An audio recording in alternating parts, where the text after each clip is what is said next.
Hi everyone, Elizabeth here, and I'm going to tell you a little bit about one of my very favorite extensions from Google Chrome. It is called OneTab.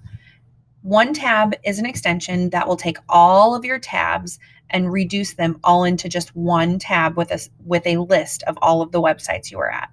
This can be helpful to share different websites that you want with your students. It can be helpful to save the websites that you're working on if you need to restart your computer or even overnight.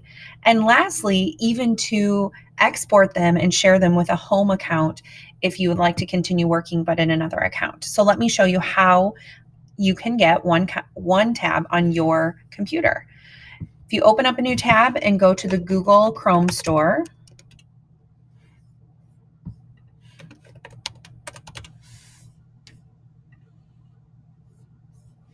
type in OneTab. This is the extension that you're going to be looking for. Over here, if you do not have it already, it'll say add to Chrome. Go ahead and click that and add it to your Chrome account. When you are finished, you will have a little favicon like this up in the top with the rest of your other extensions. Now, in order to use this extension, all you have to do is click it, and it will take all of your tabs and condense them all into one list. So you can see that it gives me the date and the time.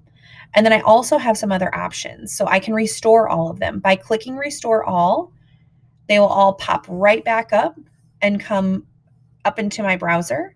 And again, if I'd like them to go back, all I need to do is click OneTab and they go all the way back into my list. I can choose to delete them all. They'll still stay in my web browsing history. I can share them as a web page. So if you click that, it brings up another tab, and this can be shared with your students. So this would be a really good idea if you wanted your students to do their research on certain websites. You could share this with them. They could scan the QR code, or you could even push this link into their Google Classroom in order for them to access all of the tabs that you wanted them to have open. If I go over to more, I can name the tab group. I can lock it. By locking it, that just means that even if I click on one of the links, such as this, you notice when I click on it, it disappears from the list, but the tab is restored. Okay. If I want all of the tabs to stay, then I would just lock it.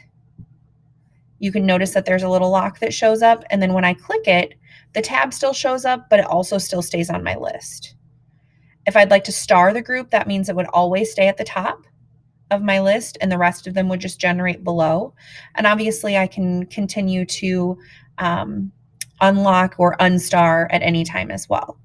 So I hope that this helps you stay organized, clear some clutter from your screen, and maybe keep your students on track as far as their research goes. If you ever have any questions, please feel free to reach out. I'm available to help you guys out anytime. Have a great day.